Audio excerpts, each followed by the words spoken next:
The pump on the snowplow went out, the drive cable on the snowblower went out, and the other snowblower dies every time I put a load on it, and my plow slid right off of the side of the road. So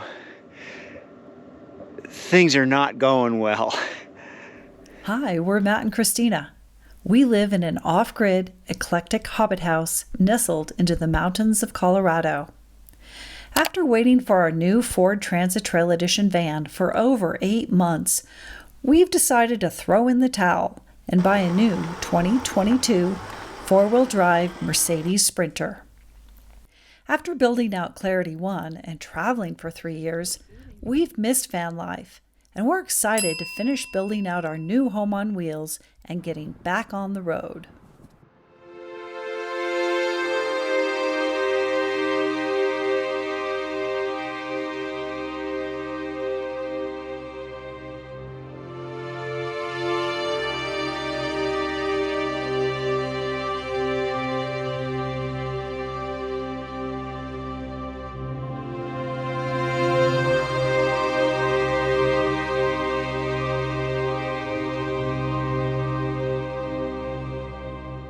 Well, welcome back. It's been a while since we've talked to you, I realize that. I spent a whole week building up this step on the front of the van, and so I'll show you what we did.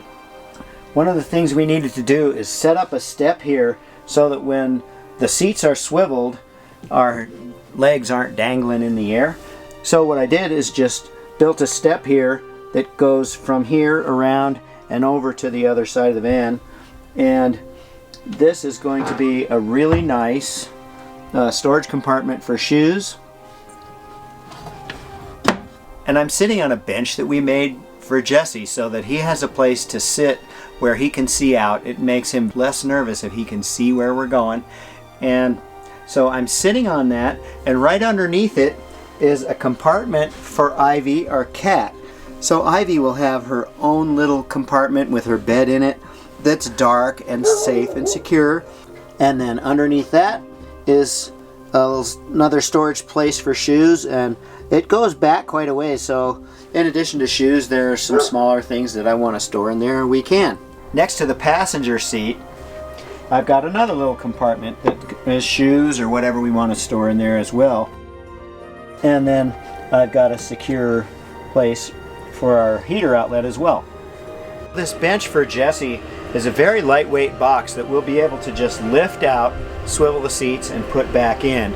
And I have a couple of hold down latches that haven't arrived yet. There'll be one on the front and one on the back. So it'll just set right in, and I'll be able to latch it down, and it'll be secure. And then I also added a back for this, so Jesse has something he can lean against. And I'll have a latch here that also holds that down that hasn't arrived yet. And we'll have a cushion on top of that, so Jesse will have a nice soft place to sit. And then when we swivel the seats, we'll be able to put this back in with this down, and he'll have a bed he can lay all the way across both seats, as well as this in the middle. And then that can go right back in. Jesse can lay on it, that'll be right there, and he'll have a place to sleep. If anybody wants to do something like that for their dog, there's something really vital to think about that I was barely able to get this to work, because when these seats swivel with this Scopima seat swivel, the seats have to swivel out, so there's less space in between the seats when they're turned this way than they are when they're turned the other way. I thought I had 16 inches, so I made this 13 inches and thought I had plenty of room to spare in between the seats. But as it turned out, when these seats are swiveled, there is barely 13 inches here in between, like these almost touch on both sides. Good to know. Make it narrow enough to fit in between these seats when they're swiveled.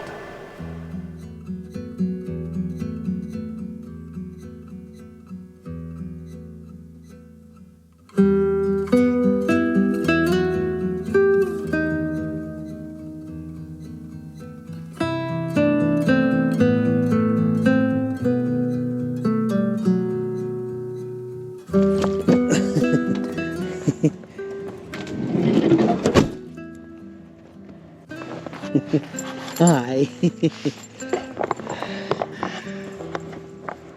Well, we got about 16 inches of snow in the last 24 to 36 hours. The pump on the snowplow went out, the drive cable on the snowblower went out, and the other snowblower dies every time I put a load on it, which tells me that I probably shouldn't have left the gasoline in it all winter because I think it has a partially clogged jet. So things are not going well.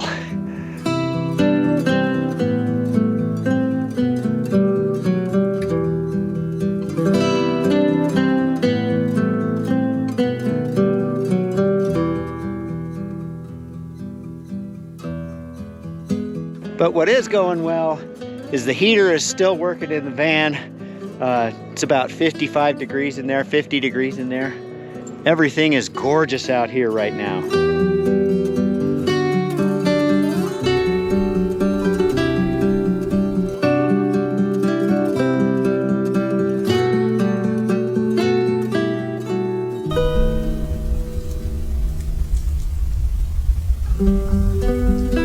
Another thing since our last video is we've had a couple of snowstorms and the days are really short. So I've been picking at this one piece at a time.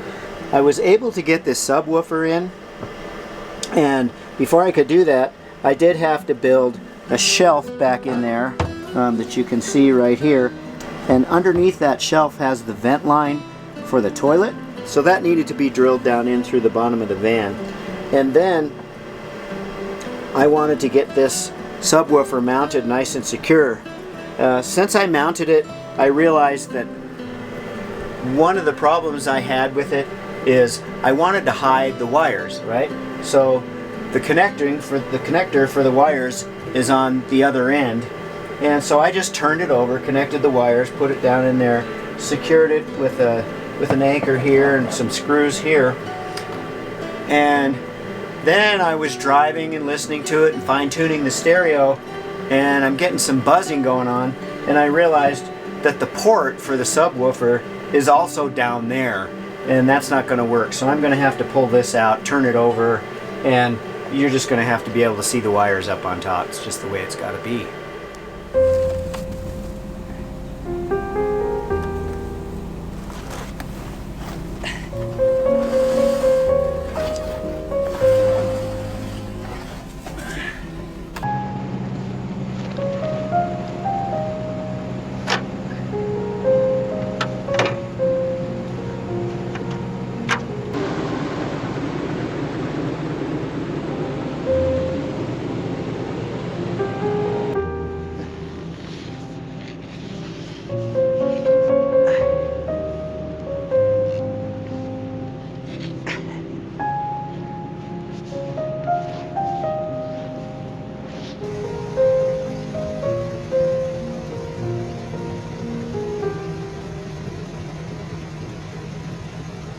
And this cabinet is also installed. It's secured to the bottom through the floor, secured to the sides with bolts and riv nuts, and also screwed with self-tapping screws into the side of the van. So this thing is really secure. This is our refrigerator cabinet, and then right below the refrigerator cabinet is our toilet drawer. And this will have a door on the front that will swing open. There will be a drawer in the top here, and then this pulls out. I've got it taped right now. I'll just leave that because that keeps it from moving around when I'm driving for now. Once this door is in place, that'll keep everything closed and secure. So the drawer just pulls out. The toilet will be seated this way so that you're facing the back of the van when you're using it, facing whoever's sitting there in bed talking to you. For those of you who that's a problem for, you'll work it out. And then the vent line will just connect up to the toilet, and that'll have a tiny little 12-volt fan that'll just draw air across the poop box, keeping everything dry and making it work optimally. The good news with the plow is that it's stuck in the down position to the left, which means I can still plow because I can go forward as long as I push everything off to the left side. So I'm limited to going down one side and back up the other side, but I can at least clear the roads. I did get the plowing done yesterday, but it snowed about 5 inches since then. Actually, it looks like it's more like about 3 inches, so that's good news. So I've got that to do. I've got to try and source a new pump for this plow and see if I can figure out a way to get the snowblower working. Now that it's Monday, yesterday was Sunday, I couldn't get parts or anything, so we'll see how today goes.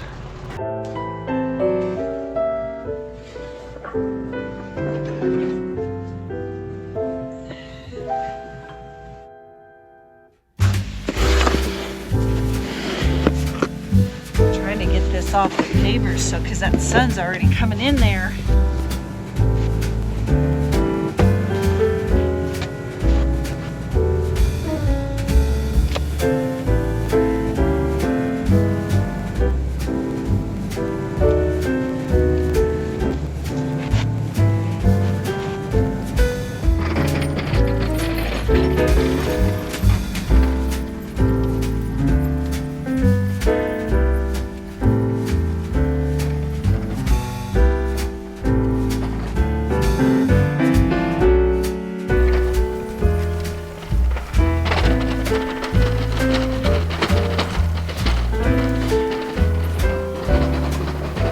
So as you've seen, things are pretty crazy around here.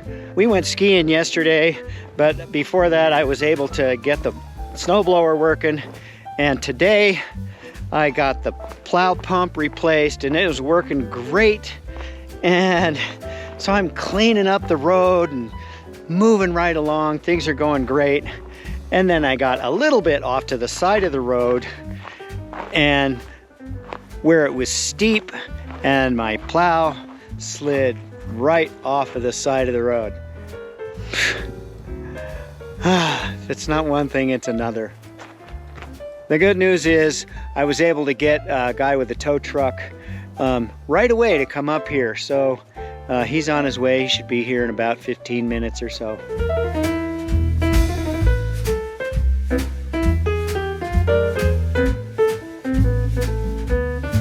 And the last piece I installed is this panel that will be, the bed will be here, so our heads will be up here. We've got our own individual reading lights with their own dimmer switches here. And these reading lights are articulating, which is kind of nice. You can put them on your book or whatever kind of way you need the light to be. And then they're set up so that there's not a lot of space here, which is great because then when you lean back against here, there's plenty of room to lean back and get a nice comfy resting spot against the window. We found that out in the other van because it was out like that and my head was always going like that when I was trying to sit back. I had to stuff it full of pillows.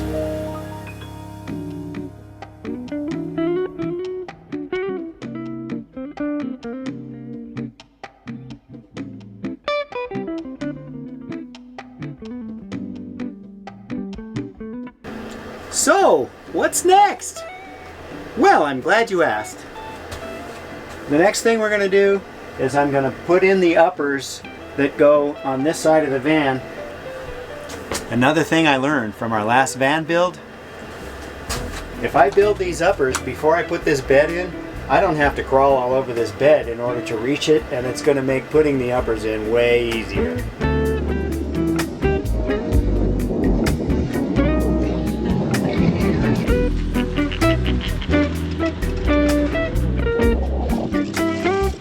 Roger, Dodger.